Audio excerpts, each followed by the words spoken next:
नमस्कार बंधु मैंने आपण मानक आमर चैनल टी स्वागत। आज हेउची मे 3 तारिख रविवार। आज आम जाना आज राशिफल केमिति कटिबो आपण मानकर दिन एवं कौन रही राशिचक्र जो 12 गोटी राशि अच्छी से प्रथम राशि होउची मेष राशि। आसंतु जानिबा मेष राशि विषय रे। मेष राशि आज आपण राशि रे सफलतार जग देखा जेकोसी कम आज आप जी आपको सफलता मिल एवं आपणकर आत्मविश्वास बढ़ आपणकर पथ शुभमय हम। आज दिन में आपणकर प्रतिकार होउची हनुमान चालीसा पाठ करूँ, हनुमान को पूजा अर्चना करूँ एवं लाल वस्त्र दान करूँ। एवं आसतु जाना वृष राशि विषय में। वृष राशि आज दिनटी आपण मध्यम शुभप्रद रहिबो। मनरे आत्मविश्वास बढ़ किंतु किछि छोट छोट कथार चिंता मध्य आसीपारे। धैर्य रखिले फल भल रहिबो, फल बल मिल। कार्य क्षेत्र में आपणकर परिश्रमर प्रशंसा हेबो। नूतन काम किंवा प्रोजेक्ट मिल पारे। आज अनावश्यक खर्च बढ़ी पारे। निवेश करने पूर्व भल भावे भावन्तु।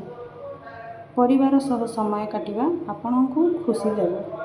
एबे आसंतु जानिबा मिथुन राशि विषय रे। मिथुन राशि आज आपणक दिनटी मिश्रित फल प्रदान करिवो। नूतन भावना और योजना मनरे आसीबो। आपण उत्साहित और चंचल मनोभाव रहिबे। कार्य क्षेत्र में नूतन सुजोग मिल पारे। कम्युनिकेशन भल रहिबारु आपण अन्य मानकु प्रभावित करि परिबे। व्यवसायीक पई नुआ क्लाइंट मिलिबार संभावना अछि। आर्थिक अवस्था स्थिर रहिबो।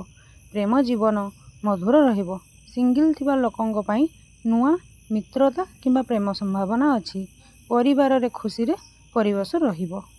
आपणक पई प्रतिकार हेउची आपण गणेश भगवान को पूजा करंतु एवं दुब घास अर्पण करंतु एवं लड्डू मध्य अर्पण करंतु। आपणक जीवन मंगलमय हेबो। एबे आसंतु जानिबा कर्कट राशि विषय रे। कर्कट राशि आज आपणकर दिनटी चिंतामय रहिबो। मनरे आपण चिंता रही पारे। स्वास्थ्य प्रति ध्यान रखंतु नचेत स्वास्थ्य बिगड़बार संभावना रही। रास्ता रे जिबा समय रे सतर्कता अवलंबन करंतु।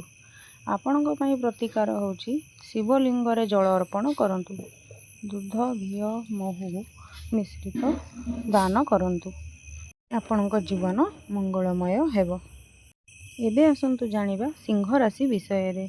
सिंह राशि आज आपणक क्यारियर रे प्रगतिर संभावना रही।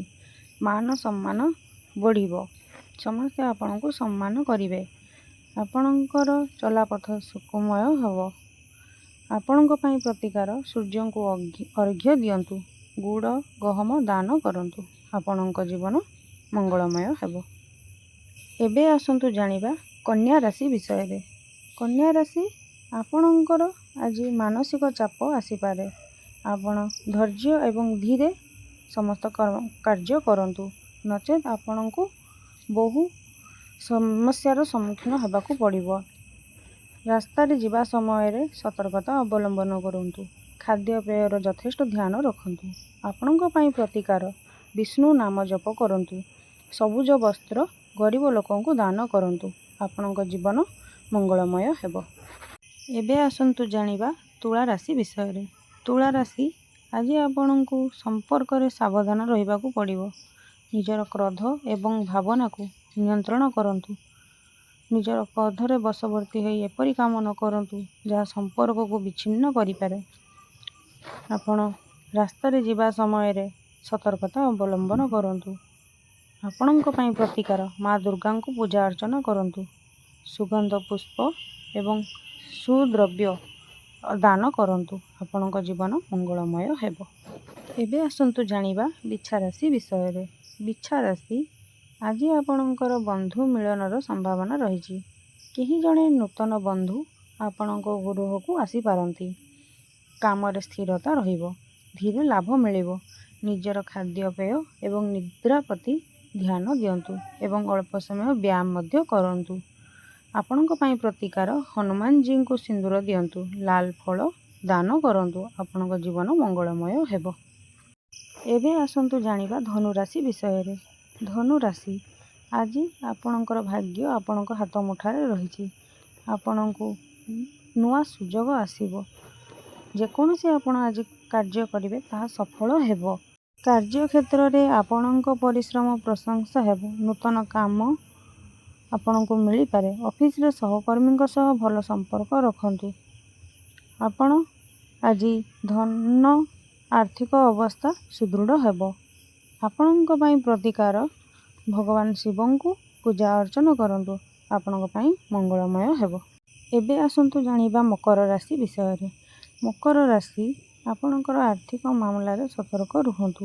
ସ୍ୱାମୀ ସ୍ତ୍ରୀଙ୍କ ମଧ୍ୟରେ ମତଭେଦ ଦେଖାଦେଇପାରେ। ତେଣୁକରି ନିଜର ସମ୍ପର୍କକୁ ଯଥାସମ୍ଭବ ରକ୍ଷା କରିବାକୁ ଚେଷ୍ଟା କରନ୍ତୁ। ଆପଣଙ୍କ ପାଇଁ ପ୍ରତିକାର ଶନିଦେବଙ୍କୁ ତିଳ ତେଲ ଅର୍ପଣ କରନ୍ତୁ। କଳା ବସ୍ତ୍ର ଦାନ କରନ୍ତୁ। ଆପଣଙ୍କ ଜୀବନ ମଙ୍ଗଳମୟ ହେବ। ଏବେ ଆସନ୍ତୁ ଜାଣିବା କୁମ୍ଭ ରାଶି ବିଷୟରେ। କୁମ୍ଭ ରାଶି, ଆପଣଙ୍କର ଦିନଟି ଆଜି ସାମାନ୍ୟ ଭଲ ରହିବ। ସାହସ ବଢ଼ିବ। ନୂଆ କାମ ଆରମ୍ଭ ପାଇଁ ଦିନଟି ଆପଣଙ୍କର ଭଲ ରହିଛି। ମନରେ ସୁଦୃଢ଼ ଭାବନା ରହିବ। ଆପଣଙ୍କ ପାଇଁ ପ୍ରତିକାର ହେଉଛି ଶନି ମନ୍ତ୍ର ଜପ କରନ୍ତୁ।